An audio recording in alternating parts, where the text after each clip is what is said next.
샬롬, 저는 오늘 약할 순 있어도 악할 순 없습니다. 라는 말씀의 제목으로 하나님의 말씀을 증거하려고 합니다. 오늘 말씀은 시므온 지파가 얻은 기업에 대해 말하고 있습니다. 시므온은 12지파 중 가장 작은 지파입니다. 민수기 26장에 보면 시므온 지파의 인구가 다른 지파에 비해 절반 수준밖에 되지 않습니다. 그래서 오늘 말씀에 따라 시므온 지파는 유다 지파가 받은 기업 안에서 분깃을 얻습니다. 많은 성경학자들이 이 본문을 통해 야곱의 유언이 실현되었다고도 말합니다. 창세기 49장 7절 말씀을 제가 읽어드리겠습니다. 그 노여움이 혹독하니 저주를 받을 것이요 분기가 맹렬하니 저주를 받을 것이라. 내가 그들을 야곱 중에서 나누며 이스라엘 중에서 흩으리로다. 야곱의 유언이 실현된 결과 시므온은 유다 지파의 기업 안에서 분깃을 얻게 됩니다. 그런데 저는 오늘 말씀을 먼저 시므온의 관점이 아니라 유다 지파의 관점에서 보기를 원합니다. 유다 지파는 자신들에게 주어진 땅과 분깃을 하나님의 뜻에 따라 시므온과 나눕니다. 하나님께서 원하시는 참된 리더의 모습입니다. 복된 사람의 모습이지요. 우리는 여기서 하나님이 우리 신앙 공동체에게 원하시는 나눔의 모습을 봅니다.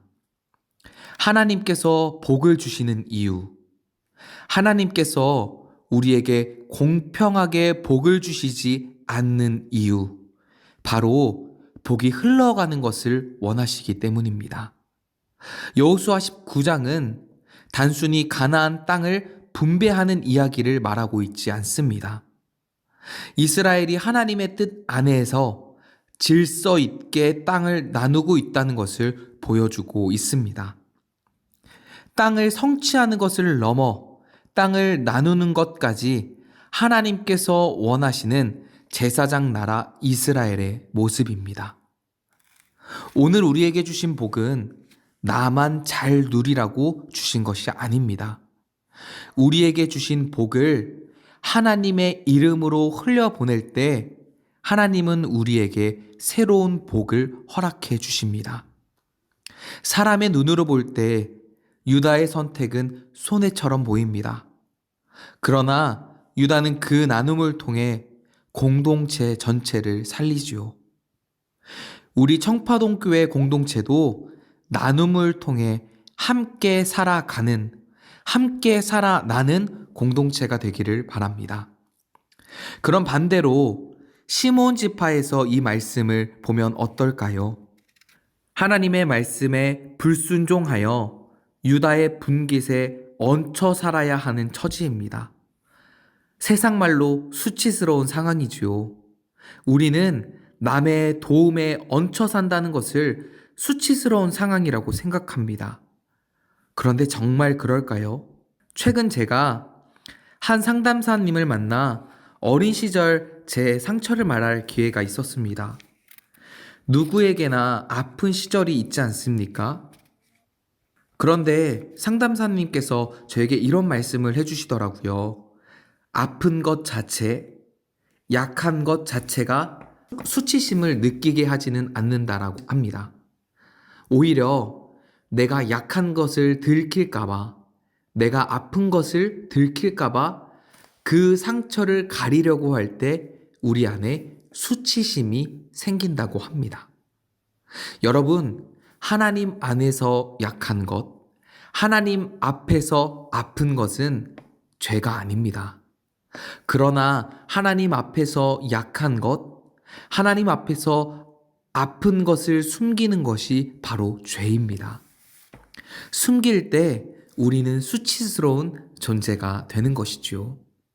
오늘 시므온은 유다가 넘겨준 땅을 당당히 받아야 합니다. 도움을 당당히 받는 것 역시 하나님 나라 백성의 자세입니다. 도움을 받는 것이 창피한 것이 아니라 도움받는 내 처지를 숨기려 하는 것이 창피한 것입니다. 사랑하는 청파동 교회 성도님들, 누구나 인생에서 시므온일 때가 있고 누구나 인생에서 유다일 때가 있습니다. 어느 때이든 우리 하나님 나라 공동체 안에서는 당당하셨으면 좋겠습니다. 기도하겠습니다. 하나님, 오늘 이스라엘 백성들이 하나님 뜻 안에서 하나님께서 주신 땅을 분배합니다.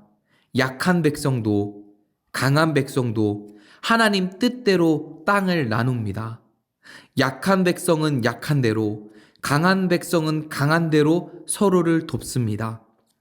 우리 청파동 신앙 공동체도 하나님이 원하시는 공동체가 되게 하여 주십시오. 도움을 줄 때는 넉넉히, 도움을 받을 때는 감사히 서로가 서로의 복의 통로가 되는 공동체가 되게 하여 주십시오. 예수님의 이름으로 기도드립니다. 아멘.